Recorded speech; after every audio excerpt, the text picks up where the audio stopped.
Welcome back to Media 7. We're discussing the reporting of controversial claims about Pacific Islanders and the backlash with Dominion Post editor Tim Pankhurst, One News correspondent Barbara Drever and broadcaster Oscar Kitely. As we noted earlier, Greg Clydesdale's Growing Pains paper was the subject of 3 academic reviews commissioned by the Ministry of Pacific Island Affairs. We have them and they're not especially complimentary. In my opinion, more evidence than this is needed. Given that Dr. Clydesdale does mention language competency, it is worth noting that the paper is full of typos and poorly analysed data. 1. Inaccurate and selective use of references. 2. Inaccurate, selective and poor use of the data provided. 3. Unbalanced arguments. 4. Failure to use updated information. We approached Dr. Clydesdale for a statement, but he told us he was too busy finishing papers for 3 conferences and helping his students prepare for exams. But he did send us an email, and I'll read it. A key driver of economic performance is human capital, i.e. the quality of the people within the economy. If we fail to examine this, we're failing in our job as economists. He also said, unless you are planning an economic program in the future, please do not bother me again. So he's written a discussion paper that he's not too keen on discussing. But he's got a point there, Barbara, hasn't he? We wouldn't be sitting here talking about this if he hadn't written that paper and sent out his press release and Tim hadn't run it. I don't think there is some value in that, surely. Sure. Look, I'm not disputing that Tim didn't have a right to run it. I mean, I guess it's news. But what I'm saying is that when a piece of research is released, it should be investigated properly, and it is full of holes. It is just full of holes. There's just, and the guy has a history of putting migrants down, not just Pacific Islanders, all migrants. He wants people from England. He was on the radio saying, we want all the Pacific Island cousins to stay where they are. But this is also an academic who's been quoted in speeches by Lockwood Smith in the past 6 months. So surely, actually, we should hear from this guy because he's informing policy. Let's hear Lockwood Smith quoted him. That somehow gives him more credibility. Absolutely. If we want to know where policy's going, then we want to hear from the people. Why doesn't he act like an academic? This is the thing. If he was going to present an academic paper, make it an academic paper. It is not an academic paper. Is this actually a part of a wider problem with dealing with these sorts of works? I mean, do you go and look at the peer reviews of something before you run a story on it? I get the impression that often doesn't happen on TV or in the newspapers. No, look, we're not. Look, every time an academic, and there must be dozens of reports every week. No, we don't do an exhaustive research on their background, but we do look at the position they hold. This man is a senior economist at Massey University. That has some kudos. He's presenting a paper to an international conference in Brazil in July, and some of the points that he makes were made in the New Zealand Economic Institute research paper last year. Some of it is not new research. So it was hardly news, was it? Yes, it is. I mean, news. look, some guy comes out, writes a paper, says all islanders are useless. How is that news? It'd be more news if he said all white people were, or that there's a growing underclass of Pākehā, or Asian, or whatever. That's not news. That's somebody,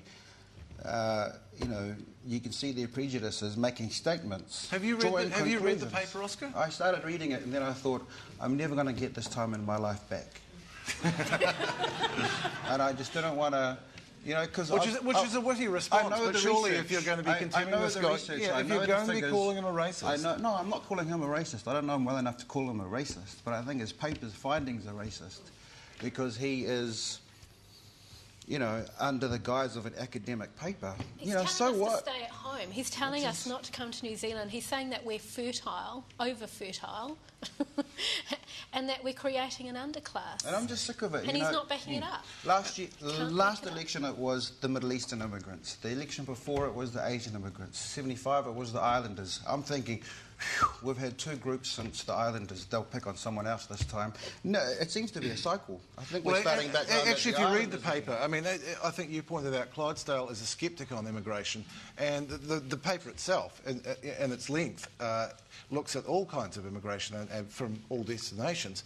Why was the Pacific Islanders the news angle that particular week? Are we looking at the Mary Ann Thompson story and thinking, hey, here's something we can go with?